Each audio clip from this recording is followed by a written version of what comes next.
Hello दोस्तों, आपका स्वागत है अपने यूट्यूब चैनल पर।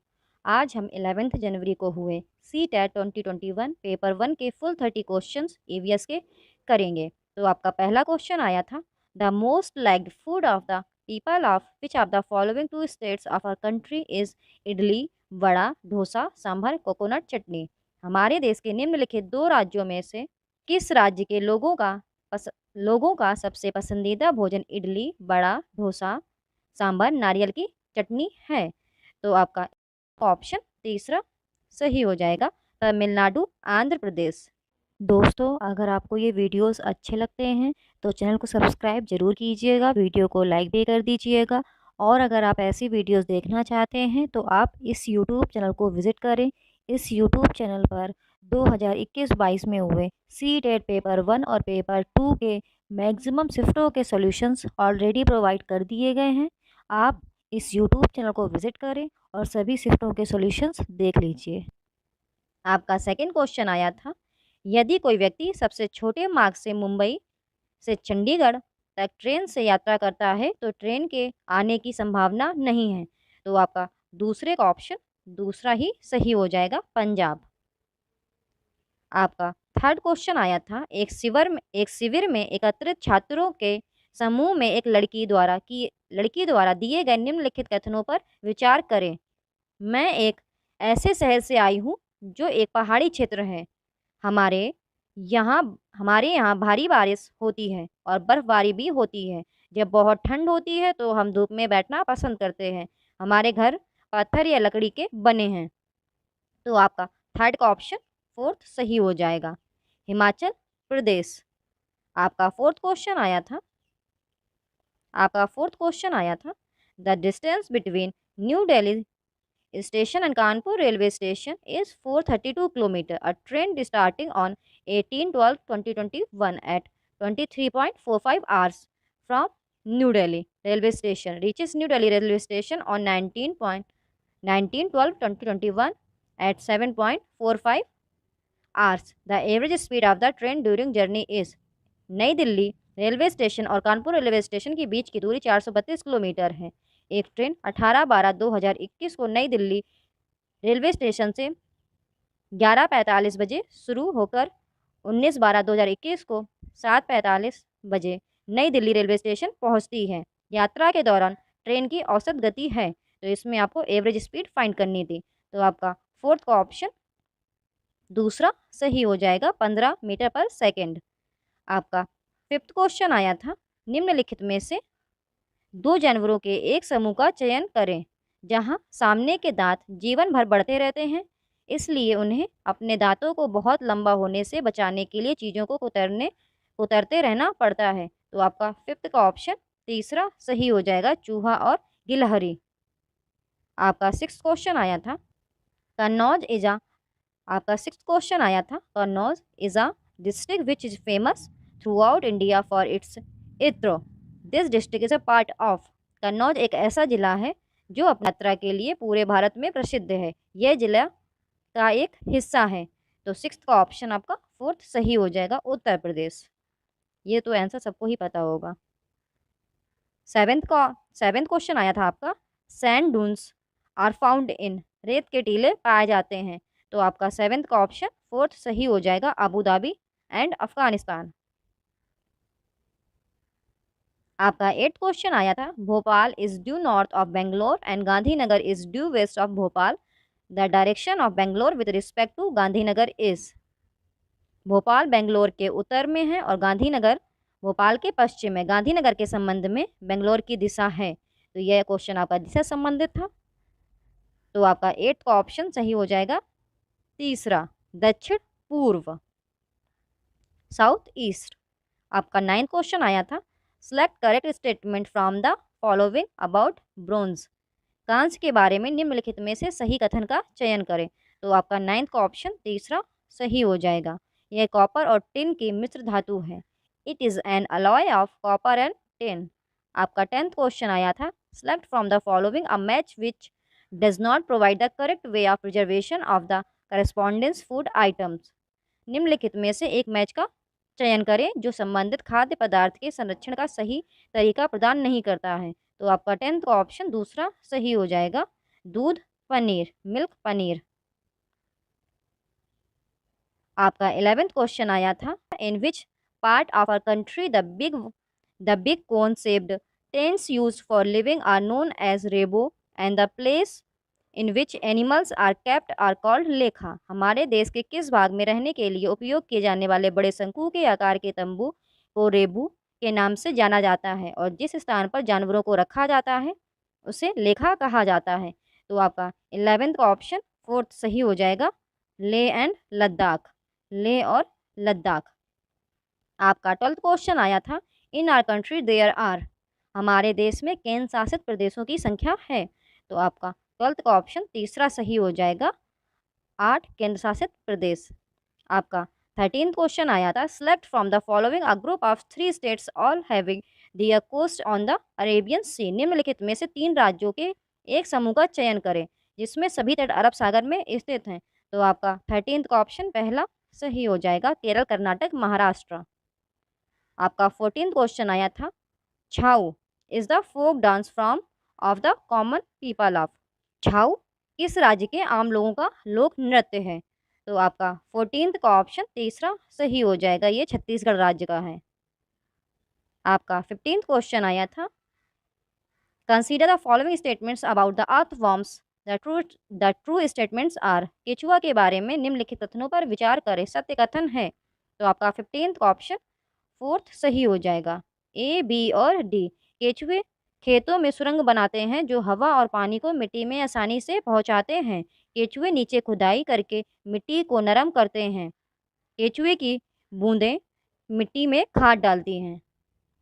आपका 16th क्वेश्चन आया था, the advantages of teaching EVS in blended hybrid learning mode are. मिश्रित हाइब्रिड लर्निंग मोड में एवीएस पढ़ाने के फायदे हैं। तो आपका 16th का ऑप्शन तीसरा सही हो जाएगा, ए, बी और डी, ए, बी और डी।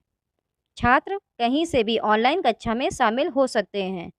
छात्रों को शिक्षक और साथियों के साथ आमने सामने बातचीत करने का मौका मिलता है। छात्र संबंधित गतिविधियों के साथ अपने ऑनलाइन सीखने को पूरा करने में सक्षम हैं। आपका 17th क्वेश्चन आया था, which of the following is a feature of synchronous online teaching of EVS through video conferencing app. निम्नलिखित में से कौन वीडियो कॉन्फ्रेंसिंग ऐप के माध्यम से ईवीएस के तुल्यकालिक ऑनलाइन शिक्षण की एक विशेषता है। तो आपका 17th का ऑप्शन दूसरा सही हो जाएगा, शिक्षक और छात्र वास्तविक समय में बातचीत करने में सक्षम हैं। आपका 18th क्वेश्चन आया था, स्वाति कक्षा 4th की एक ईवीएस शिक्षिका है। घास, बांस, गुलाब, केला, ताड़ के पेड़ जैसे विभिन्न प्रकार के पौधों का एक वीडियो दिखाती है और अपने छात्रों के साथ सभी पौधों में पत्तियों, तनों, तने और फूलों के साथ पौधों के आकार के बारे में चर्चा करती है। इस विधि का सबसे उपयुक्त उद्देश्य विद्यार्थियों का ध्यान इस ओर आकर्षित करना है। तो आपका 18th का ऑप्शन तीसरा सही हो जाएगा, पौधों की श्रेणी में मौजूद विभिन्नताओं को देखें, observe variation presents with in the category of plants.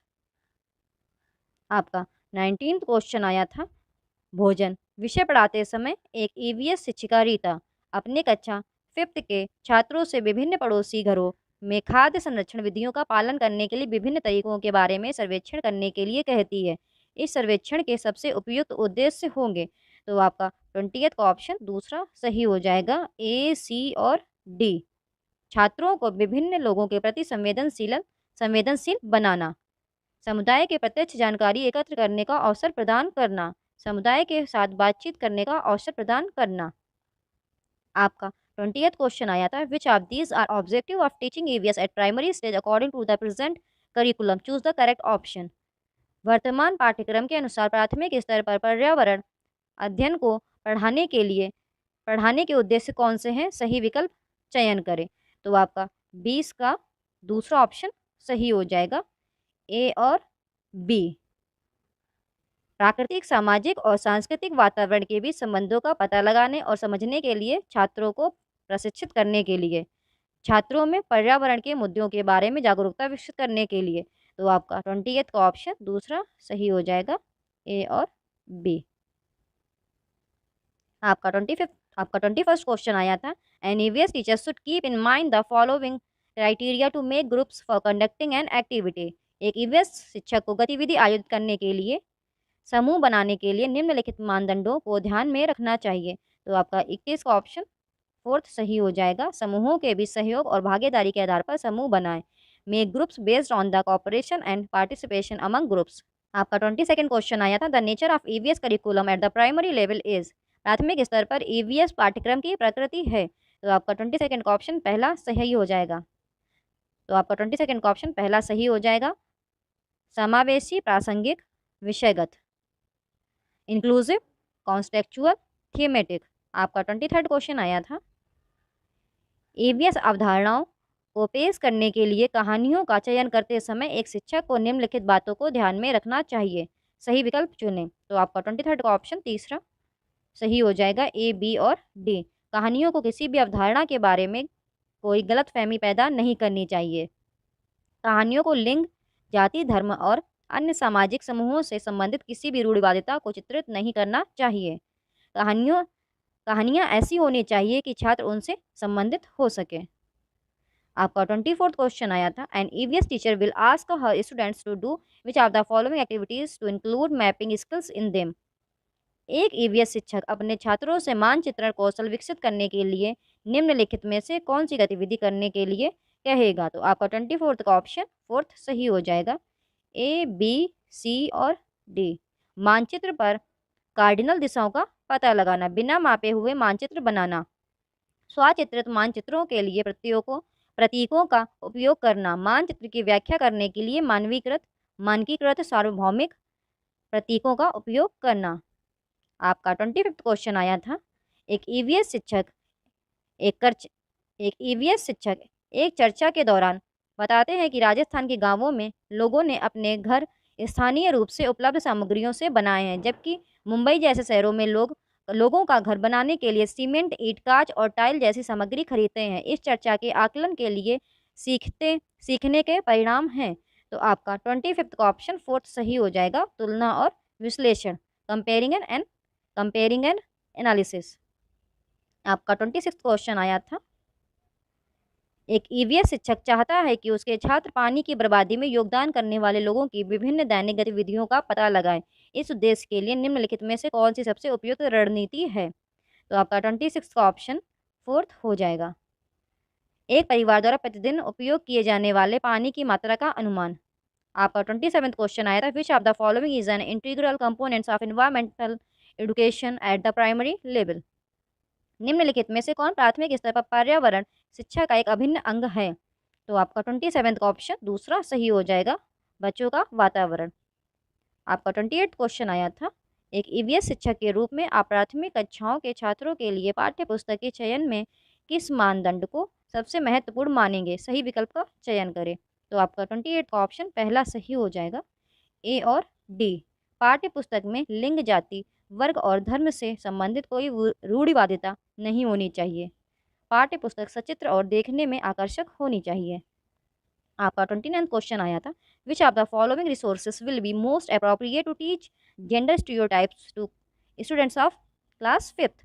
कक्षा 5वीं के छात्रों को जेंडर रूढ़िवादिता सिखाने के लिए निम्नलिखित में से कौन सा संसाधन सबसे उपयुक्त होगा। तो आपका 29th का फर्स्ट ऑप्शन करेक्ट हो जाएगा। सदस्यों के बीच काम के आवंटन का पता लगाने के लिए घरों में सर्वेक्षण। आपका 30th क्वेश्चन आया था, as an EVS teacher you have to give details of your students level and proficiency in process skills in his report card, which reporting method will be most appropriate.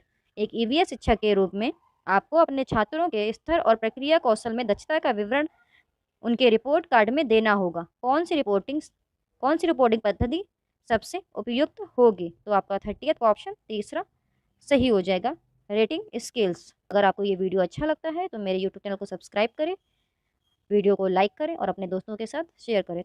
आज हम 11 जनवरी को हुए CTET 2021 paper 1 के full 30 question CDP के complete करेंगे। तो आपका पहला क्वेश्चन आया था अजर्शन एंड रीजन वाला। तो आपका अभिकथन दिया गया था, एक बच्चे के विकास की प्रगति को कुछ उम्र के अन्य बच्चों के साथ उसके विकास की दर की तुलना करके सटीक रूप से मापा जा सकता है। कारण दिया गया था पैटर्न और बच्चों के विकास की दर एक समान है और सभी संस्कृतियों में सभी बच्चों के लिए एक समान रहती है। तो आपका फर्स्ट का ऑप्शन फोर्थ करेक्ट हो जाएगा। दोनों ए और आर गलत हैं। आपका सेकंड क्वेश्चन आया था, एक बच्चा फुटबॉल खेलना सीखने से पहले कूदना सीखता है, यह विकास के किस सिद्धांत को दर्शाता है? तो आपका सेकंड का ऑप्शन पहला सही हो जाएगा, सफेलोकॉडल। दोस्तों, अगर आपको ये वीडियोस अच्छे लगते हैं तो चैनल को सब्सक्राइब ज़रूर कीजिएगा, वीडियो को लाइक भी कर दीजिएगा। और अगर आप ऐसी वीडियोस देखना चाहते हैं तो आप इस यूट्यूब चैनल को विज़िट करें। इस यूट्यूब चैनल पर 2021-22 में हुए सी-टेट पेपर 1 और पेपर 2 के मैक्सिमम शिफ्टों के सॉल्यूशंस ऑलरेडी प्रोवाइड कर दिए गए हैं। आप इस यूट्यूब चैनल को विज़िट करें और सभी शिफ्टों के सॉल्यूशंस देख लीजिए। आपका थर्ड क्वेश्चन आया था, which of the following statements about development is not correct? विकास के बारे में निम्नलिखित में से कौन सा कथन सही नहीं है? तो आपका तीसरा करेक्ट हो जाएगा, विकास की दर एक समान और सार्वभौमिक है। आपका फोर्थ क्वेश्चन आया था अजर्शन एंड रीजन वाला। तो आपका अभिकथन दिया गया था, बच्चे अपनी संस्कृति के अनुसार उचित व्यवहार करने के तरीके अपने मित्र, मीडिया और अन्य स्रोतों से सीखते हैं। कारण दिया गया था, समाजीकरण एक जटिल प्रक्रिया है जो विभिन्न औपचारिक और अनौपचारिक माध्यमों से होती है। तो आपका फोर्थ का ऑप्शन पहला सही हो जाएगा। ए और आर दोनों सत्य हैं और आर ए की सही व्याख्या है। आपका फिफ्थ क्वेश्चन आया था, for child who are in concrete operational stage teachers should. जो बच्चे मूर्त संक्रियात्मक चरण में हैं उनके लिए शिक्षकों को चाहिए। तो आपका फिफ्थ का ऑप्शन दूसरा सही हो जाएगा। तेजी से जटिल स्तरों पर वस्तुओं और विचारों को वर्गीकृत करने के अवसर प्रदान करें। आपका सिक्स्थ क्वेश्चन आया था, जीन पियाजे के अनुसार संज्ञानात्मक विकास की किस अवस्था में बच्चा यह समझता है कि वस्तुओं को दर्शाने के लिए प्रतीकों का प्रयोग किया जा सकता है? साइकिल अनुपस्थित होने पर भी एक छवि उत्पन्न करेगी। तो आपका सिक्स्थ का ऑप्शन दूसरा सही हो जाएगा, प्री ऑपरेशनल स्टेज। आपका सेवेंथ क्वेश्चन आया था, मानव अपने दम पर 3 अंकों की संख्याओं को जोड़ने के लिए संघर्ष करता है, लेकिन शिक्षा के समर्थन से ऐसा करने में सक्षम है। लिवगत्स्की के सिद्धांत में यह हाईलाइट करता है। तो आपका सेवेंथ का ऑप्शन पहला सही हो जाएगा, समीपस्थ विकास का क्षेत्र, जोन ऑफ प्रॉक्सिमल डेवलपमेंट। आपका 8th क्वेश्चन आया था, लेव विगोत्स्की के अनुसार अधिगम है। तो आपका 8th का ऑप्शन पहला सही हो जाएगा, ज्ञान के निर्माण की एक सक्रिय प्रक्रिया, an active process of constructing knowledge. आपका 9th क्वेश्चन आया था, आशना अच्छा करती है क्योंकि वह चाहती है कि दूसरे लोग उसे अच्छे के रूप में देखें। लॉरेंस कोलवर्ग के अनुसार वह नैतिक विकास की किस अवस्था में है? तो आपका 9th का ऑप्शन दूसरा सही हो जाएगा, पारंपरिक, कन्वेंशनल। आपका 10th क्वेश्चन आया था, इन प्रोग्रेसिव एजुकेशन, प्रगतिशील शिक्षा में। तो आपका 10th का ऑप्शन पहला सही हो जाएगा, सीखने का एक सामाजिक चरित्र होता है, learning has a social character. आपका 11th क्वेश्चन आया था, NEP 2020 एम्फसाइजेस ऑन, राष्ट्रीय शिक्षा नीति 2020 पर बल दिया गया है। तो आपका 11th का ऑप्शन पहला सही हो जाएगा, लचीली बहुस्तरीय गतिविधि आधारित शिक्षा। आपका 12th क्वेश्चन आया था, हार्वर्ड गार्डनर द्वारा प्रस्तावित इंटरपर्सनल इंटेलिजेंस में निम्नलिखित में से कौन सा विवरण फिट बैठता है? तो आपका 12th का ऑप्शन तीसरा सही हो जाएगा, दूसरों के इरादे और इच्छाओं को समझने की क्षमता। आपका 13th क्वेश्चन आया था, विगोत्स्की रचनावाद में डैश एक महत्वपूर्ण भूमिका निभाते हैं। तो आपका 13th का ऑप्शन पहला सही हो जाएगा, भाषा, लैंग्वेज। आपका 14th क्वेश्चन आया था, which of the following tools should a teacher use to assess children's learning? बच्चों के सीखने का आकलन करने के लिए शिक्षक को निम्नलिखित में से किस उपकरण का उपयोग करना चाहिए? तो आपका 14th का ऑप्शन तीसरा करेक्ट हो जाएगा, फर्स्ट, सेकेंड, थर्ड और फोर्थ। कक्षा बातचीत, परियोजनाएं, पोर्टफोलियो, स्वमूल्यांकन।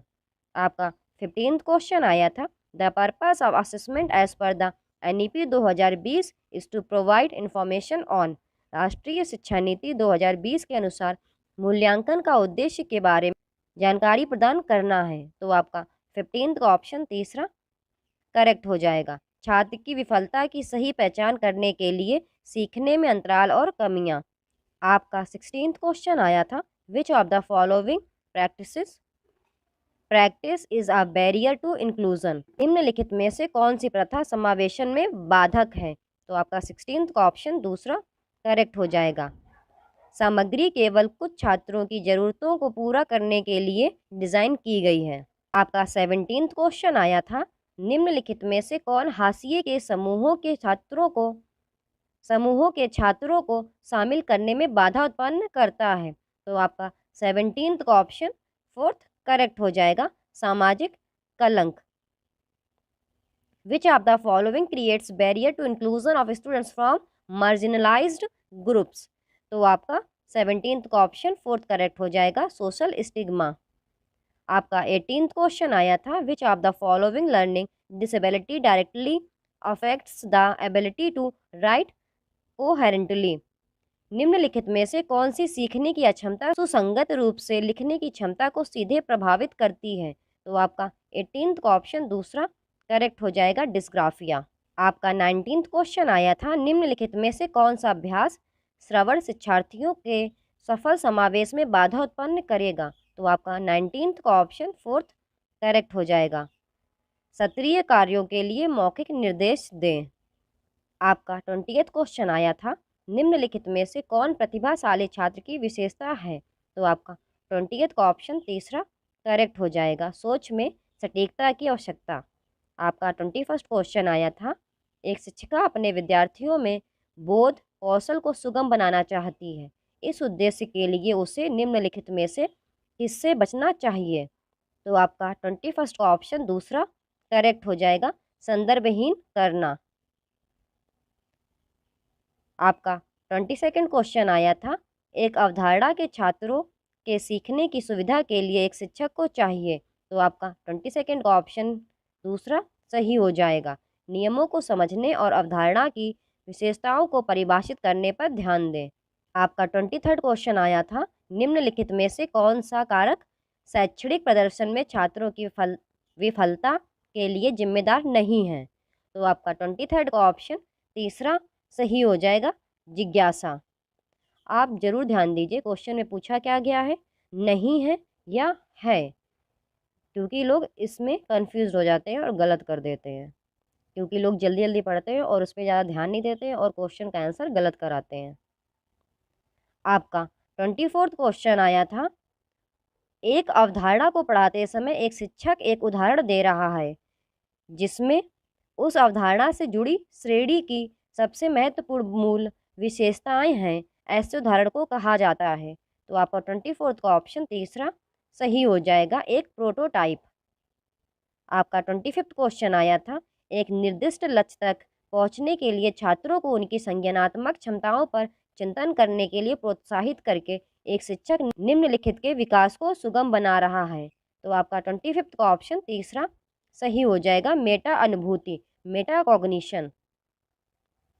आपका 26th क्वेश्चन आया था, शिक्षण अधिगम प्रक्रिया की संकल्पना करते समय राष्ट्रीय पाठचर्या ढांचा 2005 निम्नलिखित के महत्व पर बल देता है।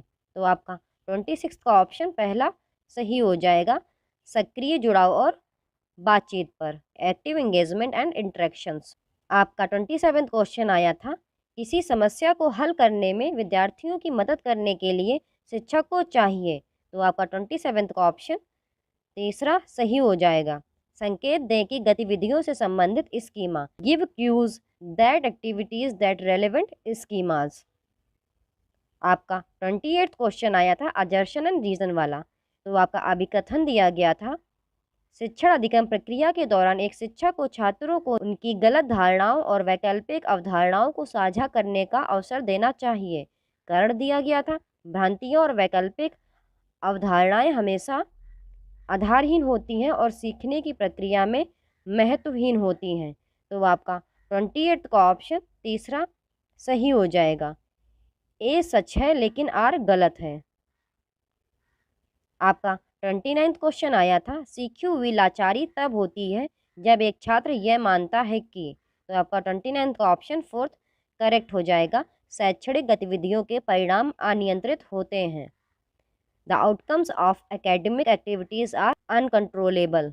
आपका 30th क्वेश्चन आया था, निम्नलिखित में से कौन आंतरिक प्रेरणा का उदाहरण है? तो आपका 30th का ऑप्शन दूसरा करेक्ट हो जाएगा। किसी गतिविधि में रुचि के कारण अध्ययन करना। अगर आपको ये वीडियोस अच्छे लगते हैं तो यूट्यूब चैनल को सब्सक्राइब करें, वीडियो को लाइक करें और अपने दोस्तों के साथ जरूर शेयर करें। आज हम 11 जनवरी को हुए CTET 2021 पेपर 1 के हिंदी के फुल 30 क्वेश्चंस कंप्लीट करेंगे। तो दोस्तों, आपके शुरुआत के 15 क्वेश्चन आपके गद्यांश और पद्यांश से पूछे जाते हैं। तो आपका ये गद्यांश गिवन है, आप इस गद्यांश को रीड कीजिएगा और फिर सभी प्रश्नों के आंसर स्वयं निकालिएगा। तो आपके इस गद्यांश से जो प्रश्न पूछे गए थे, मैं अभी सभी प्रश्न को रीड करूंगी और आपको उनके आंसर्स बताते हुए चलूंगी। बट आप भी इस गद्यांश को ज़रूर रीड कीजिएगा और फिर स्वयं ही आंसर्स निकालिएगा। तो आपका इस गद्यांश से पहला क्वेश्चन पूछा गया था, असल और बनावटी में अंतर धुंधलाने का क्या अर्थ है? तो आपका फर्स्ट का ऑप्शन फर्स्ट करेक्ट हो जाएगा। असली और बनावटी में अंतर करना कठिन है। आपका सेकंड क्वेश्चन इस गद्यांश से पूछा गया था, सेवाओं या कुछ देने के लिए किसका चयन करना कठिन है? तो आपका सेकंड का ऑप्शन पहला सही हो जाएगा, सुपात्र। आपका इस गद्यांश से थर्ड क्वेश्चन पूछा गया था, उपलब्धि या सफलता व्यक्ति के सतत निवेशों का स्वाभाविक प्रतिफल होती है का क्या तात्पर्य है? तो आपका थर्ड का ऑप्शन दूसरा सही हो जाएगा, व्यक्ति द्वारा किए गए निरंतर प्रयासों से उपलब्धि या सफलता प्राप्त होती है। आपका फोर्थ क्वेश्चन इस गद्यांश से पूछा गया था, गद्यांश के अनुसार व्यक्ति के समग्र कौशल किसमें प्रयुक्त होते हैं? तो आपका फोर्थ का ऑप्शन पहला सही हो जाएगा, मन और निष्ठा से किए गए कार्य में। दोस्तों, अगर आपको ये वीडियोस अच्छे लगें तो इस YouTube चैनल को सब्सक्राइब जरूर कीजिएगा और वीडियो को लाइक भी ज़रूर कर दीजिएगा। इस YouTube चैनल पर आपके 2021-22 में हुए CTET पेपर 1 और पेपर 2 के मैक्सिमम शिफ्टों के सॉल्यूशंस ऑलरेडी प्रोवाइड कर दिए गए हैं। तो आप इस YouTube चैनल को विज़िट करें और सभी शिफ्टों के सॉल्यूशंस देख लीजिए और आपको इस YouTube चैनल पर आगे भी ऐसे ही वीडियोस मिलते रहेंगे। आपका फिफ्थ क्वेश्चन पूछा गया था, मन और पूर्ण निष्ठा से किए गए कार्य में कौन सा भाव प्रमुख होता है? तो आपका फिफ्थ का ऑप्शन पहला सही हो जाएगा, परमार्थ का। आपका सिक्स्थ क्वेश्चन इस गद्यांश से पूछा गया था, निम्नलिखित में से कौन सी वस्तु बाजार से नहीं खरीदी जा सकती है? तो आपका ऑप्शन फोर्थ सही हो जाएगा, आशीर्वाद। आपका सेवेंथ क्वेश्चन पूछा गया था, स्वाभाविक में प्रत्यय है? तो आपका सेवेंथ का ऑप्शन तीसरा सही हो जाएगा, एक प्रत्यय। आपका एट्थ क्वेश्चन पूछा गया था, समय समय शब्द है? तो आपका एट्थ का ऑप्शन तीसरा सही हो जाएगा, पुनरुक्त शब्द। आपका नाइन्थ क्वेश्चन पूछा गया था, सफलता शब्द है? तो आपका नाइन्थ का ऑप्शन पहला सही हो जाएगा, संज्ञा। तो दोस्तों, यहाँ पर आपके गद्यांश से पूछे गए सभी प्रश्न समाप्त हो जाते हैं। तो आप गद्यांश को रीड कीजिएगा और फिर सभी प्रश्नों के उत्तर स्वयं निकालिएगा और चेक कीजिएगा कि आपके कितने आंसर्स करेक्ट निकलते हैं। आपका अब ये पद्यांश गिवन है, आप इस पद्यांश को रीड कीजिएगा और फिर सभी के आंसर स्वयं ही निकालिएगा। तो ये आपका गद्यांश जब संवेदनाएं से शुरू होता है और आपका इन संवेदनाओं के साथ पर समाप्त होता है। तो आप इस पद्यांश को रीड कीजिए और फिर सभी के आंसर स्वयं निकालिए। आपका इस पद्यांश से जो पहला प्रश्न पूछा गया था वह है, लेखक ने किस खतरे की ओर संकेत किया है? तो आपका 10th का ऑप्शन दूसरा सही हो जाएगा, संवेदनाओं की समाप्ति के साथ लेखन कार्य भी समाप्त हो जाएगा। आपका 11th क्वेश्चन पूछा गया था, कवि ने किस बात का आग्रह किया है? तो आपका 11th का ऑप्शन फोर्थ सही हो जाएगा, संवेदनशील होने का। आपका 12th क्वेश्चन पूछा गया था, लेकिन पद किस स्थिति की ओर संकेत करता है? तो आपका 12th का ऑप्शन 4th सही हो जाएगा, जो होना चाहिए था लेकिन नहीं हुआ। आपका 13th क्वेश्चन पूछा गया था, दरवाज़ा खोलने से अभिप्राय है? तो आपका 13th का ऑप्शन दूसरा सही हो जाएगा, संवेदनाओं को अपने जीवन में उतारना। दोस्तों, ये सभी आपके क्वेश्चन आपके इसी पद्यांश से पूछे गए हैं, तो आप पद्यांश रीड जरूर कीजिएगा और फिर स्वयं ही इन सभी प्रश्नों के उत्तर निकालिएगा। आपका 14th क्वेश्चन पूछा गया था, संवेदनशील व्यक्तित्व होने का भाव किस शब्द से अभिव्यक्त होता है? तो आपका 14th का ऑप्शन दूसरा सही हो जाएगा, समृद्ध होना। आपका 15th क्वेश्चन पूछा गया था, समूह से भिन्न शब्द कौन सा है? तो आपका 15th का ऑप्शन 4th सही हो जाएगा, खटखटाए, क्योंकि जो खटखटाना है ये आपका क्रिया शब्द है और बाकी जो दिए गए शब्द दोस्त, डायनासोर, दरवाजे, ये सभी आपके संज्ञा शब्द के अंतर्गत आते हैं। तो दोस्तों, यहाँ पर आपके गद्यांश और पद्यांश से पूछे गए सभी 15 प्रश्न समाप्त हो जाते हैं। तो आप इस गद्यांश और पद्यांश को रीड कीजिएगा और फिर सभी के स्वयं आंसर्स निकालिएगा और चेक कीजिएगा कि आपके 15 में से कितने क्वेश्चंस करेक्ट निकले। आपका 16th क्वेश्चन पूछा गया था, निम्नलिखित में से कौन सा क्षेत्रीय भाषा को परिभाषित करता है? तो आपका 16th का ऑप्शन पहला सही हो जाएगा, क्षेत्र में भाषा की वाक विशेषताएं। आपका 17th क्वेश्चन पूछा गया था, निम्नलिखित में से कौन सा संकेत भाषा के संबंध में सत्य है? तो आपका 17th का ऑप्शन दूसरा सही हो जाएगा, संकेत भाषा का व्याकरण है। आपका 18th क्वेश्चन पूछा गया था, भाषा सीखना डैश है? तो आपका 18th का ऑप्शन दूसरा सही हो जाएगा, सुविचारित तथा चेतन। आपका 19th क्वेश्चन पूछा गया था, कक्षा में बहुभाषिकता एक रणनीति के रूप में प्रयुक्त करने से क्या तात्पर्य है? तो आपका 19th का ऑप्शन दूसरा सही हो जाएगा, शिक्षार्थियों की भाषा को भाषाओं के शिक्षण, अधिगम तथा विषय वस्तु के लिए प्रयोग करना। आपका 20th क्वेश्चन पूछा गया था, निम्नलिखित में से कौन सा भारत में हिंदी भाषा के संबंध में सत्य है? तो आपका 20th का ऑप्शन तीसरा सही हो जाएगा, यह भारत की राजभाषा है। तो दोस्तों, मैंने इस प्रश्न को पहले भी इलाबोरेट किया है कि जो हिंदी है ये हमारे देश की राजभाषा है, ना कि राष्ट्रभाषा, और जो हमारी भारत देश की सह राजभाषा है वह है आपकी अंग्रेजी। आपका 21st क्वेश्चन पूछा गया था, निम्नलिखित में से आप किसे प्रामाणिक सामग्री के रूप में स्वीकार नहीं करेंगे? तो आपका 21st का ऑप्शन तीसरा सही हो जाएगा, पाठ्य पुस्तक, लेखक द्वारा कोविड-19 पर लिखा निबंध। आपका 22nd क्वेश्चन पूछा गया था, कक्षा 8वीं की शिक्षिका अपने शिक्षार्थियों को पाठ पढ़ने के अनुवर्ती कार्य के रूप में क्रम से कहानी की घटनाओं तथा विचारों को लिखने के लिए कहती है, वह क्या कर रही है? तो आपका 22nd का ऑप्शन पहला सही हो जाएगा, अपने शिक्षार्थियों को उप विषय वस्तु के निर्माण के लिए कह रही है। दोस्तों, अगर आपको ये वीडियोस अच्छे लगते हैं तो इस YouTube चैनल को सब्सक्राइब ज़रूर कीजिएगा और वीडियो को लाइक भी ज़रूर कर दीजिएगा। आपको इस YouTube चैनल पर 2021-22 में हुए मैक्सिमम सभी शिफ्टों के सॉल्यूशंस ऑलरेडी प्रोवाइड कर दिए गए हैं, तो आप इस YouTube चैनल को विज़िट करें और सभी शिफ्टों के सॉल्यूशंस देख लीजिए।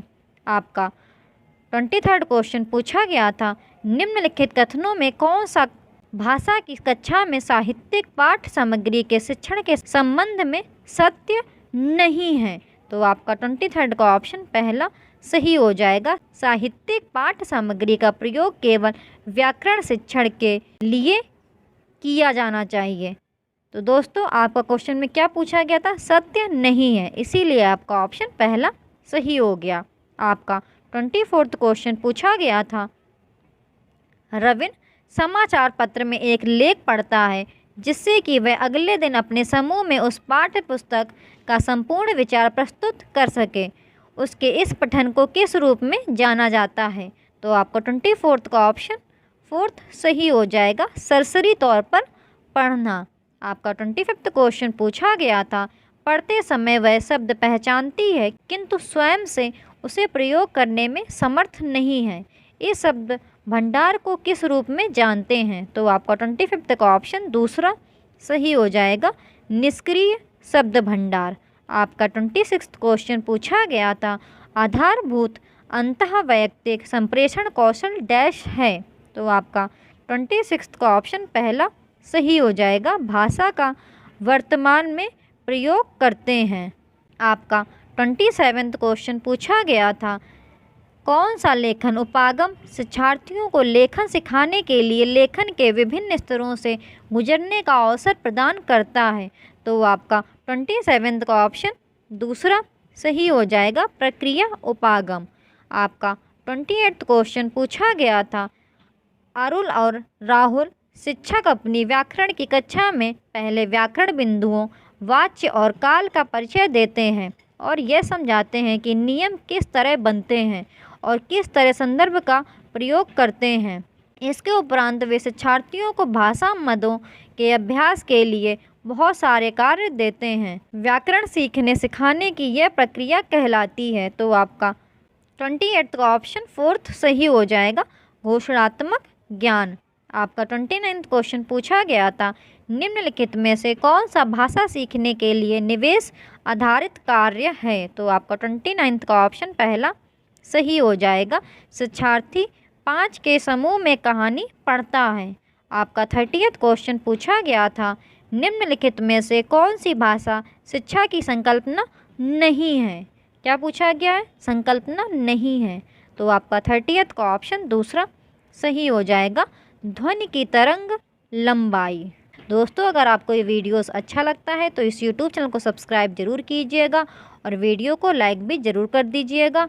आपको इस YouTube चैनल पर ऐसे ही वीडियोस आगे भी मिलते रहेंगे और कमेंट सेक्शन में ज़रूर बताइएगा कि आपके 30 में से कितने क्वेश्चंस करेक्ट निकले हैं। Thank you for watching the videos. Please subscribe this YouTube channel.